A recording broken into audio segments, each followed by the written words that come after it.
Olá, meus queridos alunos do terceiro ano. Hoje a gente vai dar continuidade às nossas aulas de literatura e eu queria propor para vocês a gente fazer uma revisão sobre esse primeiro período literário que que a gente chegou a estudar, que é o classicismo, e posteriormente a gente fazer uma revisão sobre Camões e os Lusíadas. Vamos relembrar então alguns conceitos, qual foram alguns marcos iniciais, né? Marcos, pontos da história, o que aconteceu para influenciar no classicismo e as suas características. Galera, então vamos lá. O que foi o Renascimento? O Renascimento foi um importante movimento de renovação cultural, ocorrido na Europa durante os séculos XV e XVI, considerado o marco inicial da Era Moderna. Estimulou a vida urbana e o surgimento de um novo homem. Qual a visão do mundo? Aí que a gente já entra nas características, né, que são características centrais do classicismo. Humanismo ou antropocentrismo. O homem tornou-se a medida de todas as coisas. A gente tem a valorização do homem como centro do mundo, né? Como ele é o que importa aqui. Ou seja, a gente sai a gente entra no classicismo colocando toda aquela visão de poesia, de fé, que é centrada em Deus, na fé, de lado, não é? Não se tratava de opor o homem a Deus e medir suas forças. Deus continuou sendo soberano. Tratava-se, na verdade, de valorizar as pessoas em si, encontrar nelas as qualidades e virtudes negadas pelo pensamento católico medieval. É isso que eu acabei de falar. No pensamento medieval, né, da na época medieval, nós tínhamos toda uma ideia de que tudo acontecia de maneira assim além da vontade do homem, que era somente por Deus.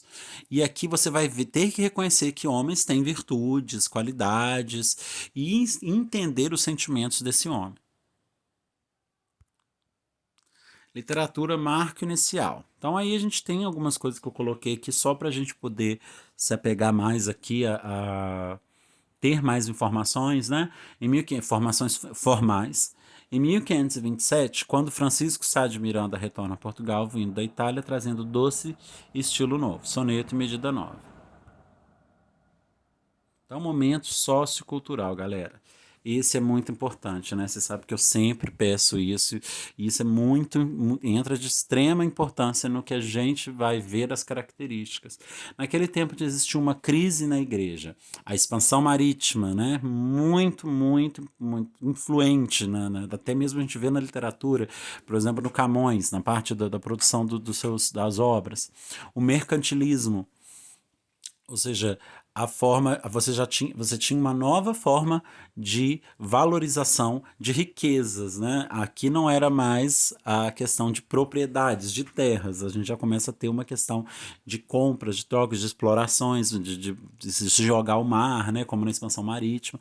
Absolutismo monárquico, então você tem a figura, né, de uma família real, de um rei, que também é explorada no episódio, por exemplo, Inês de Castro, que você vê toda aquela trama política envolvida em questões do reinado. A reforma protestante, que também contribui para essa ideia da valorização do homem e tirar um pouco desse monopólio nas mãos dessa figura de Deus na literatura, né? A reforma protestante ela veio para quebrar um pouco algumas ideias medievais. Copérnico, heliocentrismo, tem algumas partes científicas, né? Galileu Galilei, sistema astronômico. Em Portugal, então vamos lá. Conquista do norte da África, caminho marítimo para as Índias, ó, importante, descobrimento do Brasil, monopólio do poder político e econômico do rei, tudo que a gente acabou de falar. Dinastias de Avisa, tá? Dom Afonso, V, Dom João II, Dom Manuel e o Venturoso. Características do classicismo. Vamos lá.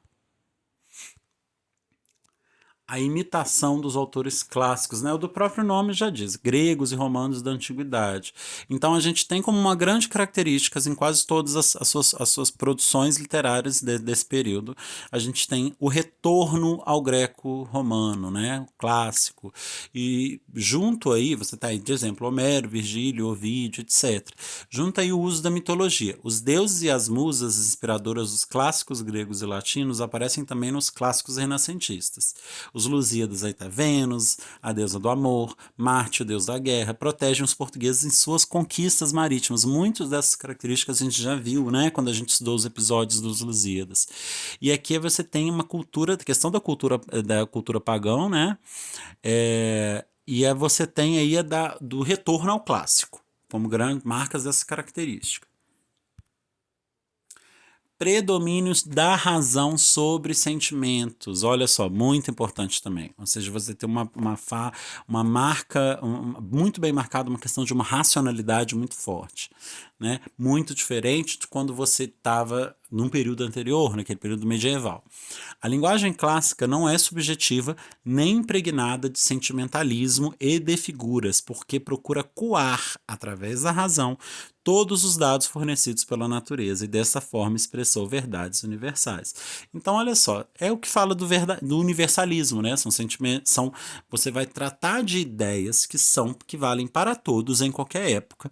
E essa ideia de coar é filtrar através do pensamento, do raciocínio, tudo que o mundo nos oferece, ou seja, natureza, tudo mais. Então você vai parar com aquela questão de ficar se muito subjetiva, de ficar fazendo conjecturas, pensamentos, tudo mais, e assim, infundados, e aqui você vai ter uma base através da ciência, da natureza, através da razão, do pensamento.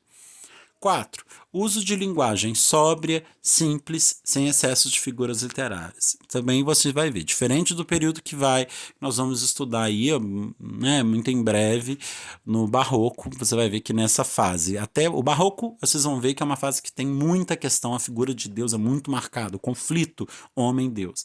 E toda vez que a gente fala dessa ideia de entrega de fé, você vai ver, com um período que tem Deus muito marcado, você tem muitas formas de linguagem, figuras de linguagem, né? Uma linguagem muito em excesso de figuras literárias, com muitos exageros. E quando você trabalha com a razão, que é o caso aqui, a gente tem uma forma mais limpa, muito mais objetiva e sem grandes figuras de linguagem. Idealismo. O classicismo aborda o homem ideal, liberto de suas necessidades diárias, comuns. Os personagens centrais das epopeias, grandes poemas sobre grandes feitos heróicos, não são apresentados como seres superiores, verdadeiros semideuses, sem defeitos. Aí está o exemplo. O Vasco da Gama em Os Lusíadas é um ser dotado de virtudes extraordinárias, incapaz de cometer qualquer erro, né? Então você vai ter a idealização desse herói, né? Com essa valorização aí se você vai exaltar Portugal, você vai exaltar o grande feito de um herói português que vai ser a figura do sucesso português, ele vai ser completamente virtuoso, né? Não vai cometer erros. Essa é a ideia do idealismo, né? Do personagem que ser caracterizado dessa maneira. Vamos lá, galera, amor platônico. Os poetas clássicos revivem a ideia de Platão de que o amor deve ser sublime, elevado, espiritual, puro, não físico.